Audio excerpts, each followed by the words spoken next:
do Júlio César, eles vão colocar o Júlio César como um ser divino. Mas o primeiro imperador que vai fazer questão de ser divinizado, se colocar ali como uma figura divina, é o Calígula. Depois o Nero tenta, e depois outros vão utilizar isso como uma forma de perseguição. Então, essa unidade, uniformidade religiosa era justamente um problema que os cristãos estavam passando. E esse sincretismo religioso era algo normal naquele período, porque esse sincretismo religioso era a mistura de diversas religiões, porque era um mundo muito religioso, muito mais religioso do que o nosso, e com diversas religiões. Então, deuses da antiga Pérsia chegaram até Roma, deuses do antigo Egito chegaram até Roma, deuses da Grécia chegaram até Roma. Roma adaptou alguns deuses gregos justamente para poder exercer o domínio. Então, esse sincretismo religioso era algo normal. Mas os cristãos e os judeus, eles achavam, olha, isso não é para a gente. Nós não vamos adorar nenhum outro Deus e não vamos adorar o imperador. Se a gente tem que pagar imposto, a gente vai pagar o imposto. Mas adorar é algo que a gente não vai fazer. Então, isso aqui, sim, isso aqui foi um perigo. Perigo muito grande, como nós vamos ver aqui, exatamente o que poderia causar de mal aos cristãos do primeiro século.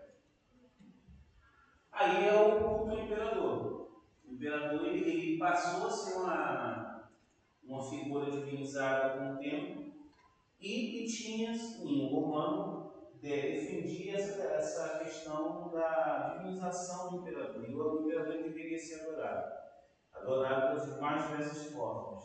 Então ele, como uma figura divina, tinha que prestar culto, prestar uma adoração. Caso não fosse feito, a pessoa poderia ser considerada uma traidora, ela poderia ser considerada uma pessoa ateia, e no mais, o que poderia acontecer era exatamente uma forma de martírio, de morte. Os cristãos, na época, eles morreram muito por causa disso. Muitos foram levados para arenas, muitos viraram tochas em meio às cidades, justamente porque não entraram nesse tipo de prática.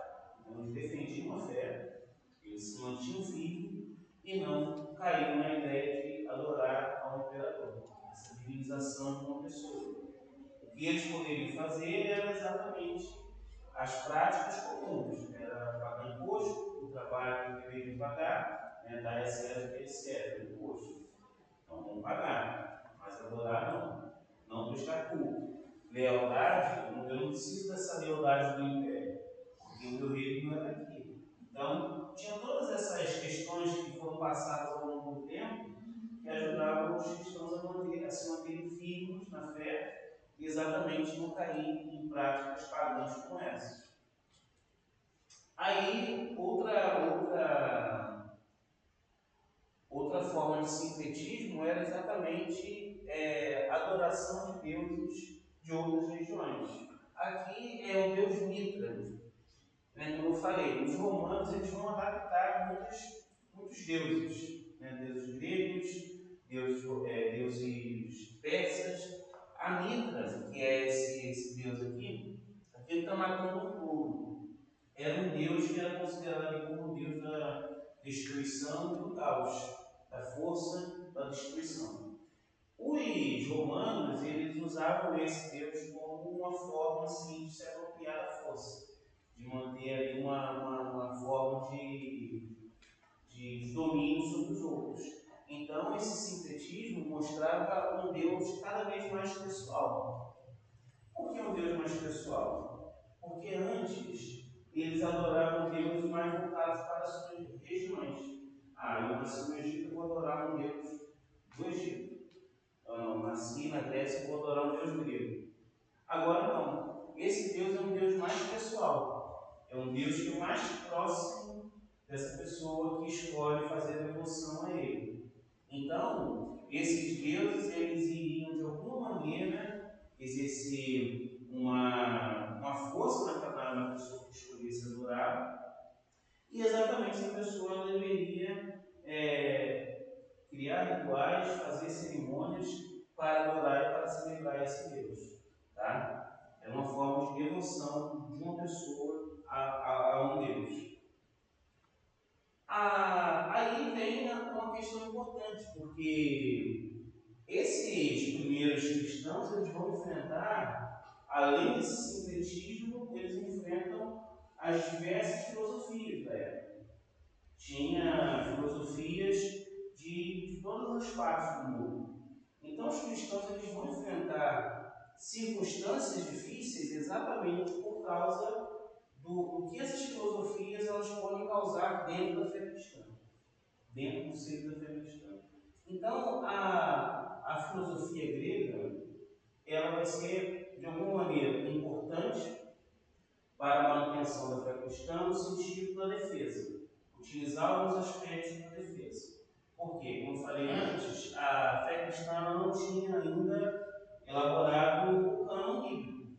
O cânon bíblico veio depois.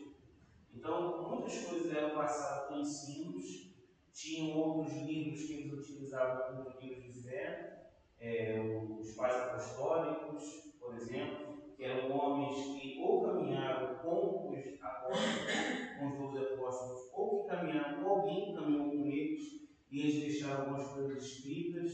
Tinha um livro chamado Didaquê, que ela existe, né? Claro que é uma questão mais de tradição. Essa Didaquê, ela trazia, de alguma forma,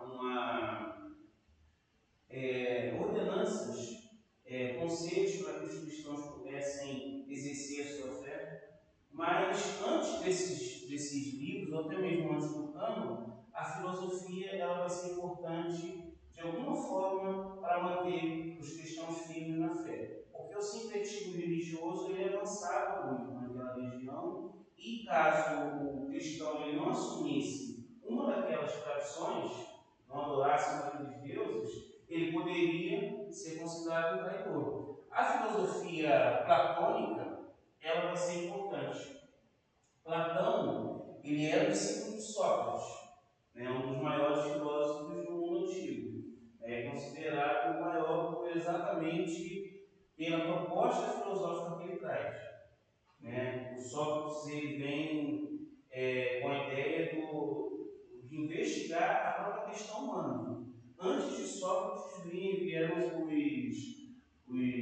período pré-socrático que determinava que vamos estudar o que veio antes do mundo, vamos estudar a criação do mundo, vamos estudar quais elementos que fundaram o mundo. Então o mundo ele foi formado pelos 4 elementos: a água, a terra, o fogo e o ar, né? E outros que defendiam eram os átomos, mas Sócrates não. Sócrates ele simplifica. É uma questão mais humana.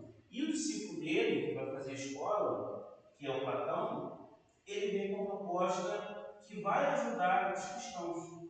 Vai ajudar em que sentido? Com esse ataque das fés sincréticas, uma teoria, uma filosofia de Platão vai ajudar exatamente o mundo invisível. Existe um mundo invisível, um mundo com um ser supremo transcendental. Existe um ser supremo que criou todas as coisas. Ele não vai nominar quem é esse Deus, mas ele fala: existe um Deus supremo que ele criou tudo. Então a gente não vai colocar a conta numa explosão, a gente não vai colocar na conta 4 elementos, não. Tem um ser supremo e transcendente. É ele que criou esse mundo. E existe esse mundo visível, sensível, em que nada é perfeito. Tudo nesse mundo invisível é perfeito. E esse mundo sensível, as coisas não são perfeitas. Essa cadeira, ela foi criada por um homem imperfeito. Então essa cadeira, na filosofia platônica, ela não seria tão perfeita exatamente porque foi um homem imperfeito que criou. Ela tem a função, mas ela não é perfeita. O que é perfeito é invisível. Ninguém vê. É transcendente. Então essa filosofia platônica, que Platão traz, né, vai ser de uma certa maneira uma forma dos cristãos apoiarem. antes da formação do plano bíblico. Tá? Quando tem o plano bíblico, aí alguns elementos eles podem, de alguma maneira, trazer para o debate filosófico, porque um dos pais da igreja mais famosos, que é o Santo Agostinho, o Agostinho de Hipona, ele trabalhava com as ideias platônicas, esse mundo invisível, perfeito, e esse mundo sensível e perfeito. Então, essa escola platônica ela faz sucesso para os cristãos daquele período. Tá? E, entendeu? Um pouquinho de loucura, mas vai, depois a gente fica. Quer falar, pastor, alguma coisa? Não, tá bom. Eu acabei falando aqui, mas é isso. Tá ótimo. Né? Esse mundo, né? Esse ser supremo, é interessante porque não muda. Né? Aquele Deus pessoal deles é um Deus que é criado pelas mãos humanas. Você vê a figura. Aqui é um Deus que você não vê quem é. Ele tem suprema bondade, beleza. Né? Aí uma outra coisa, não querido, que é a imortalidade da alma. Eles vão acreditar nisso. Então tudo isso, de alguma forma, reforça e vai ser utilizado para a filosofia cristã. Isso é importante para a gente entender. Isso vai ser. É claro que a nossa base é a base bíblica, mas isso, para aqueles cristãos, ele faz fundamento para a questão do raciocínio, da filosofia, da crítica. Então, isso faz sentido para nós. Tá? Assim como, por exemplo, quando vem as ideias aristotélicas. Aristóteles já vai considerar que o conhecimento vem pelas sensações. O tato, o olfato, a audição, o paladar, a visão, são formas de você adquirir o conhecimento.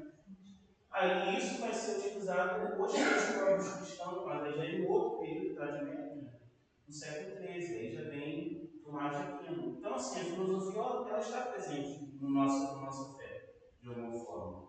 Tá? Então, tem essa questão. Tá? Então, é esse mundo sensível que é passageiro, mas tem outro transcendente, permanente, que ninguém vê. Tá?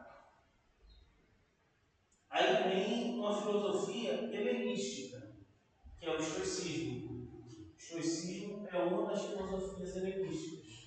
Esse estoicismo é importante porque ele reforçava algo relacionado ao comportamento, ao caráter moral. Né? A própria questão da sese, daquela busca desenfreada pelo prazer, o estoicismo ele já vai ser contra isso. Então, isso para o cristão, daquele primeiro momento, daquele primeiro século, isso é fundamental. Porque em um mundo em que haviam religiões, em que as pessoas elas faziam sacrifícios humanos, em que as pessoas elas faziam celebrações sexuais para a adoração de Deus, as pessoas elas para um rito de iniciação tomavam banho de sangue, né, e faziam outras práticas pagãs, o estoicismo ele vai ser uma forma de ajudar exatamente a controlar através da razão. Essa questão da sese, essa questão do negar a vontade da carne, é fundamental justamente para afastar as paixões do homem, para que esse homem ele possa racionalmente, através da sabedoria, manter uma perfeição de vida. Isso vai ser fundamental também para os cristãos manterem seus ideais firmes. Tá? Então, essa filosofia helenística, ela ajuda, assim como a platônica. Aí vem um dos maiores problemas para a fé cristã, tá? Que é o gnosticismo. Quando o pastor ele começou a falar da JBD, a gente pode até pegar a Bíblia, lá logo no primeiro capítulo de João,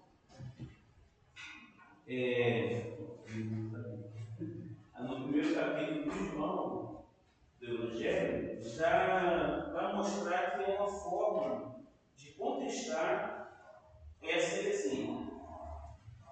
Lá no primeiro capítulo de João. Por quê? Porque esse movimento religioso ele vai entrar a fé cristã. Aí que é o perigo. né, que os irmãos eles não podem entender. Por quê? Aqui logo lá no primeiro capítulo, no princípio era aquele que é a palavra, e ele estava com Deus, e era Deus. Ele estava com Deus no princípio. Todas as coisas foram feitas por intermédio dele. Sem ele, nada do que existe teria sido feito. Nele estava a vida, e esta era a luz do homem. A luz brilha nas trevas, e as trevas não derrotarão. É interessante porque essa parte aqui que fala de Jesus como verbo se tornando carne, é porque esse gnosticismo ele vai adentrar na fé cristã. Era um movimento religioso que acreditava o quê? Que o mundo era mau, toda a matéria era má, nada valia nada, assim, era tudo algo nocivo para o espírito humano. Então, o gnosticismo defendia o quê? Que um ser superior, um ser espiritual superior, ele não criou esse mundo. Aí já é uma questão que a gente pode notar de confronto com a fé cristã. Esse ser superior ele não criou o mundo. O que vai criar o mundo é um aborto feito por um ser celestial chamado sabedoria ou Sofia, que existiam mais de 300 seres espirituais para os gnósticos. Como esse caos que esse ser celestial cria, esse mundo ele vai ser criado. E esse mundo é mau. Por que esse mundo é mau? Porque a matéria é má. Então, com essa criação desse mundo mau, ficaram algumas centelhas. Algumas centelhas da faísca da espiritualidade do bem. Então, esse homem, para se libertar desse corpo mau, ele precisava conhecer o verdadeiro ensino. Aí, gnosticismo vem de gnoses, que é conhecimento. Esse homem só iria se libertar dessa matéria má através de um verdadeiro conhecimento. Então, o que é esse verdadeiro conhecimento? É uma coisa secreta para eles. Mas aí é que vem o risco, porque é um movimento que ele vai adentrar a fé cristã. E aí adentra de que maneira? Eles vão considerar que Jesus é um desses seres celestiais que veio para a Terra e iria ajudar de alguma maneira a transmitir esse verdadeiro ensino. E aí ajudar as pessoas a se libertar desse mundo mau. E aí coloca em xeque qual tipo de ensinamento bíblico. Qual tipo, é uma pergunta mesmo, qual tipo de ensino essa doutrina, esse movimento coloca em xeque da fé cristã? Porque assim, vai ser uma luta mesmo. Aí, a partir dessas heresias, a gente vai ver outra daqui a pouco, é a partir dessa heresia que os cristãos eles percebem que eles precisam formular um plano, uma Bíblia, justamente para ter algo para ensinar, para reforçar a fé. O que seria para vocês? A matéria era má. Se a matéria era má, o que pode causar assim, distorção da nossa fé? Não, pista aí. Se a matéria era má, se a matéria era má, o que é mal também é o corpo de Jesus. Então, bota o que enxerga? A encarnação. Sim. A encarnação é o nascimento original. Então, Jesus não veio em carne. Não veio em carne. É por isso que João já dá esse início bem impactante, porque também é uma forma de botar esse pessoal para chegar. João fala, né? Ele veio em carne, tornou-se carne. Só que eles falavam nessa mistureba brava aí de esoterismo total. E é isso aí, esoterismo. De que não tem como Deus se tornar carne.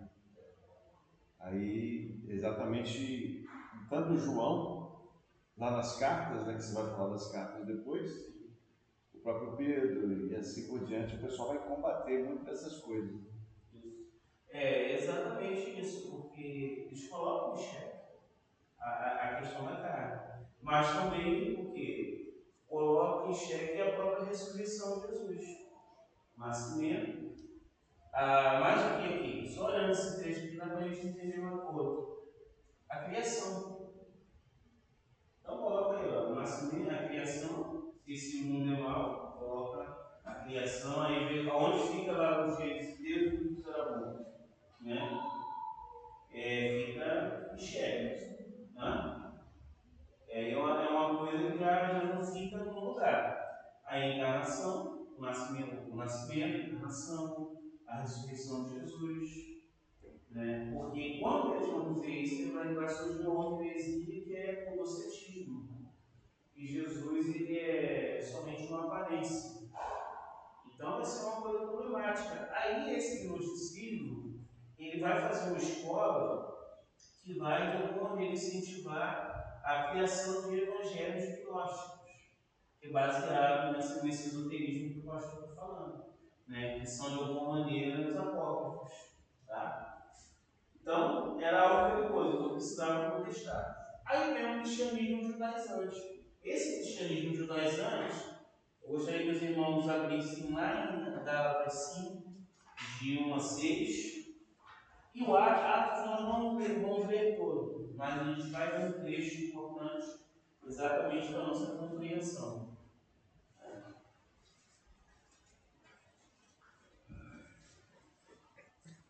Gálatas 5 a 6, de 1 a 6. E Atos 5, 15. Alguém gostaria de ler?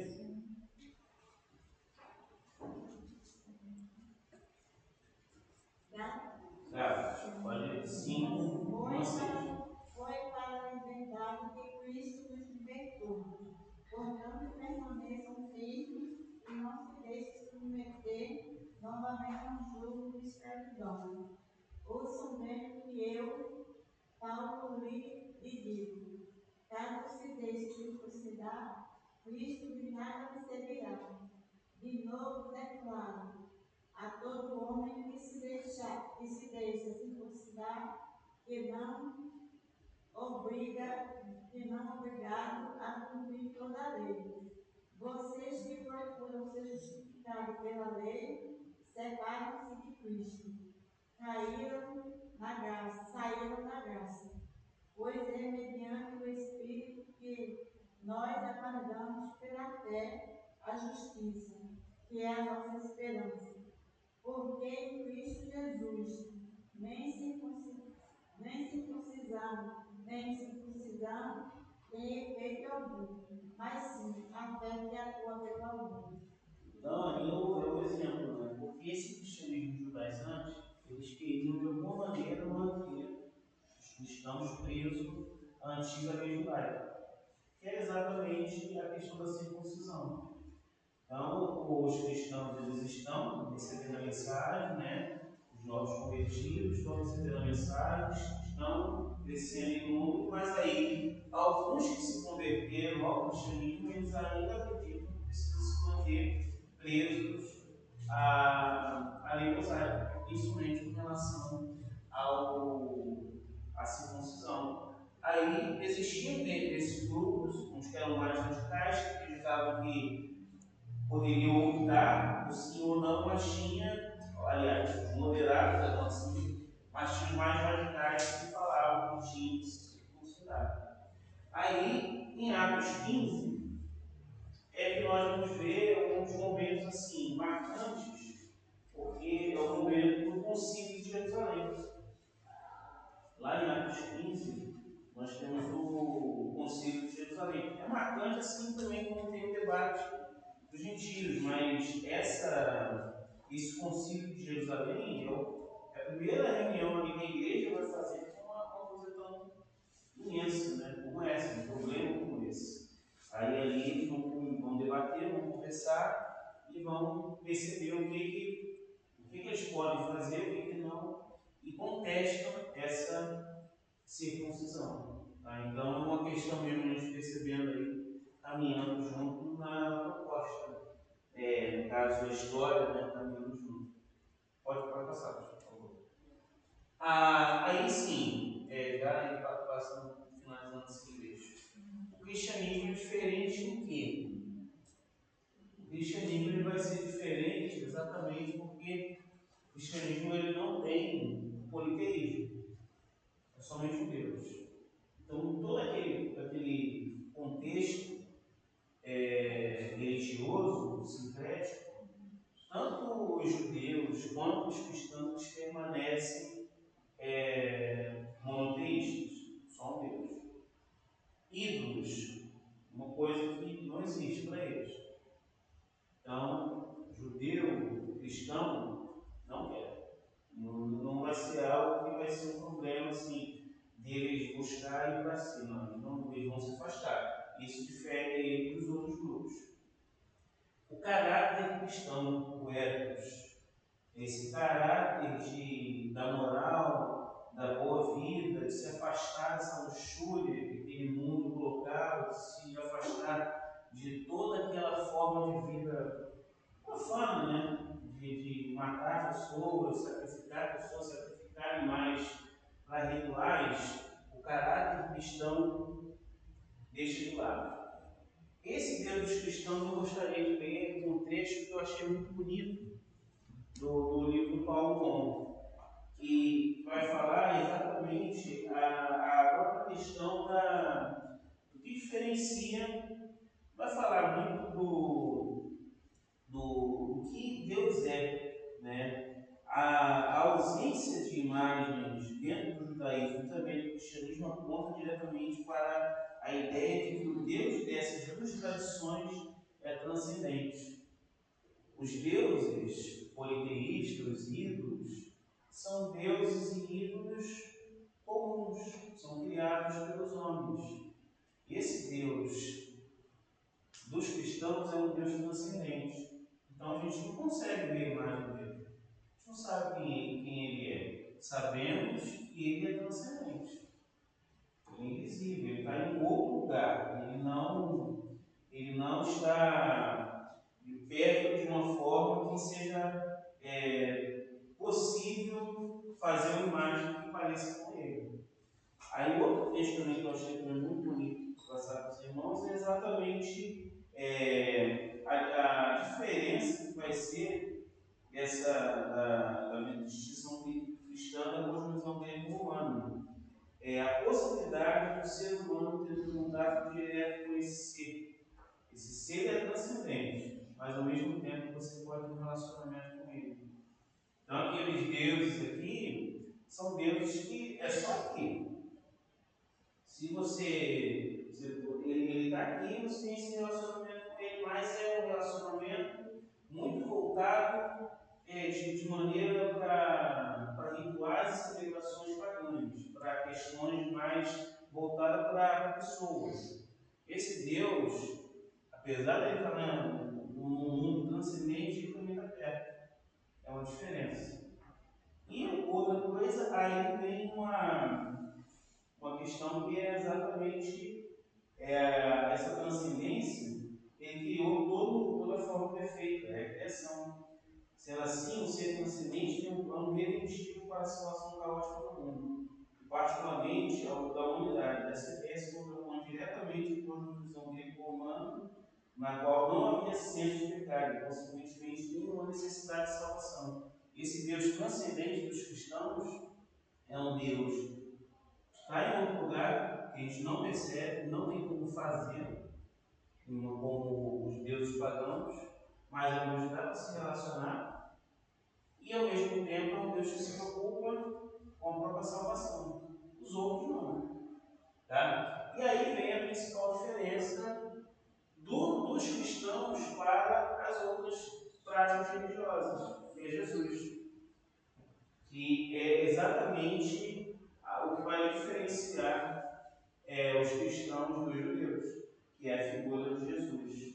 Tá? Então, aí eu tenho aqui um texto que é legal, eu encontrei. Os pontos importantes que podem ser resumidos dessa crença em Jesus, dessa diferença de Jesus, é que Deus é único. Há um único Deus, o Pai de quem vem todas as coisas para qual vivemos. Há um só Senhor, que não é César, mas sim Jesus. Um só Senhor, Jesus Cristo. Em Então, essa é a principal diferença dos cristãos para todas as outras religiões existentes naquele meio, aquele balaio que tinha naquele mundo antigo. Aí sim, agora chega o nosso objeto de estudo, tá? Que são as cartas do Novo Testamento. Tá? São 27 livros. Eu trouxe aqui, no caso, esse trecho também das cartas, fazer uma introdução, porque entraram outros irmãos. O pastor, quando ele falou de Paulo, ele falou praticamente a mesma coisa, né? Então, mais para dar um reforço sobre as cartas gerais, tá? Dos 27 livros do Novo Testamento, 21 são cartas, complemento 35% do texto do Novo Testamento. E aí, por que as cartas elas eram necessárias naquele tempo? Né? Não era um tempo de rede social, de fácil trânsito, né? Apesar do caminho romano, né, que nós vimos, a distância ela poderia implicar a comunicação não seria rápida, né? Mas exatamente porque precisava de ser um objetivo direto. Eles não poderiam ficar enfeitando o texto que eles viviam. Seu objetivo é a mensagem, né? Ser direto ao que eles queriam transmitir. Então a carta seria uma forma utilizada por eles para transmitir a fé cristã. Tá? E também pela ideia do imediatismo pessoal. As pessoas nos dias de Paulo consideravam a carta um meio de estabelecer presença pessoal à distância. Então, Paulo, né, escreve para outras pessoas e escreve para comunidades, e é uma forma de Paulo estar presente, cuidando de algumas igrejas, cuidando de algumas pessoas, dando mensagem para algumas pessoas.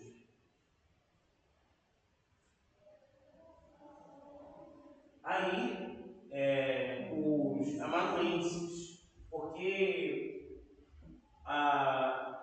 naquele tempo era difícil assim, a questão da alfabetização, a própria questão assim, dos materiais e também aquela circunstância, né? Havia algumas dúvidas de quem escreveu as cartas e quem não escreveu. Os amanuenses, eles foram escribas que, por proximidade de algumas pessoas, dos autores, eles foram responsáveis por escrever algumas cartas. Aí, em Romanos 16, 22, quem puder rapidinho, Romanos 16, 22, tem um texto que pode confirmar isso. O amanuense era um escriba, era um escritor, ele escrevia, tá? Que era algo comum naquele mundo antigo. Eutércio, que esta carta escrevimos, saúde do Senhor. Então, o Tércio, ele foi um amanuense, escreveu essa carta romana. Aí sim, uma questão importante que era o grau de liberdade da escrita, dependia muito da habilidade do escritor, né? E a proximidade, justamente para a questão da veracidade da mensagem que o autor da carta queria transmitir. Então, se uma pessoa que escrevesse algo que causasse alguma distorção. Aí as cartas gerais, né, elas são as cartas que elas são destinadas não é uma comunidade, não é um grupo específico, mas é uma carta que ela vai ser destinada para de maneira ampla, por isso as cartas gerais. Tá? Quando fala aqui católica, é universal. Tá? Católica é universal. Tá? Então, elas não tinham determinado destinatário, era para outras pessoas, né? Carta de Tiago, de Judas, tá? Não tinha um endereço bem firme. Aí são essas sequências, tá? Hebreus, Tiago. Aí está um problema, né? Quem lembra lá, pastor? Eu vi que o Hebreus, né, até o Paulo Nobre fala, que Hebreus não é considerado uma carta geral, não é considerado uma carta. Mas como está dentro porque vai para a comunidade. Aí semana que vem, os irmãos podem cobrar um pouquinho, que eu vou pesquisar um pouquinho mais para falar mais sobre essa questão. Hebreus, Tiago, 1º e 2º Pedro, 1º, 2º e 3º João e Judas. Tá? São essas cartas. Tá? Aí por que eu trouxe essa questão da contextualização? A carta de Tiago fala muito de falsos mestres. A carta de Pedro também. Aliás, a carta de Judas, para falar de falsos ensinos. Então é importante também a gente ter essa noção daquilo que se passava nesse mundo em que as cartas foram escritas. E aí um tempinho, né? O que mais me chamou a atenção e na expectativa, né? Se aumentou, se causou alguma dúvida, tá? Voltem, e é isso aí. Podem, me mais chamou a atenção, podem falar, assim, que vocês viram que chamou a atenção em vocês. Essa é muita informação. Muita informação, né? Agora o nosso amigo Jorge está falando aí, ainda. Aí vocês vão poder ver de novo aí. Mas eu vou disponibilizar lá no grupo, tá? No slide, aí vocês podem copiar de novo. Qualquer dúvida podem falar. Assim, é muita informação porque tem coisas que são de anos assim, corridos, né? São fundamentais para a gente entender pelo menos aquele contexto que as cartas elas são escritas. Tá? Fala. Você falou no helenismo. Aí a gente ficou assim, o que seria o helenismo? Helenismo é a mistura da cultura grega com a cultura oriental. Helenismo por causa da região dos helenos, que é a região como os gregos gostavam de ser conhecidos também, por isso helenismo. Mas era o mesmo feito por Alexandre o Grande. Se alguém que tem Netflix, tem um documentário, não é um documentário, uma série que fala sobre Alexandre o Grande. É uma boa série. Fala do surgimento dele, como ele dominou os persas, algumas ideias de práticas de culturais daquela época, vale a pena assistir. Uma coisa que chama a atenção, Edson, é exatamente como agora a gente vive a fé cristã hoje, e a gente não está alienado, a gente não está isolado, a gente não está intocado, a gente vive num mundo real, cheio de coisas, cheio de ideias, cheio de filosofias, cheio de crendices, né? Cheio de perseguições atualizadas, né? Naquela época também, né? Então, Jesus ele veio no mundo que estava vivendo tudo isso. E mais alguma coisa, né? Que aqui não dá tempo de você falar tudo, né? Mas resumiu bem. E os crentes, que aí você já não está falando da presença física de Jesus, ele já cumpriu o objetivo, já ascendeu ao céu, o Espírito já está sobre a igreja já está espalhando no mundo, e os crentes estão vivendo no mundo real, né? Um mundo que tem tudo isso.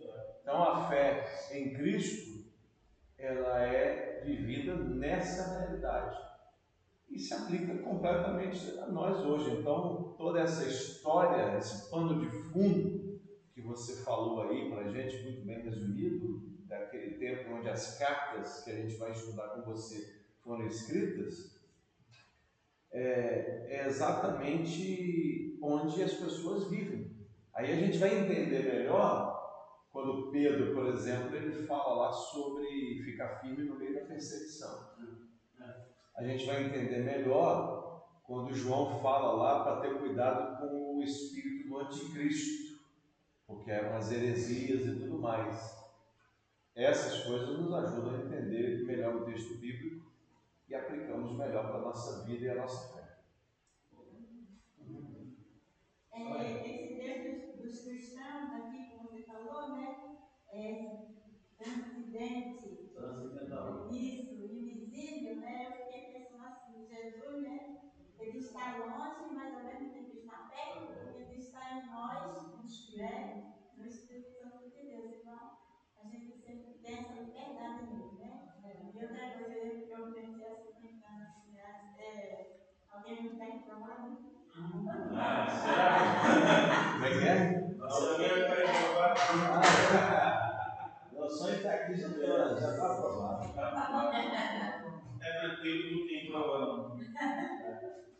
Mas se quiser, a gente pode complementar as provas, quer?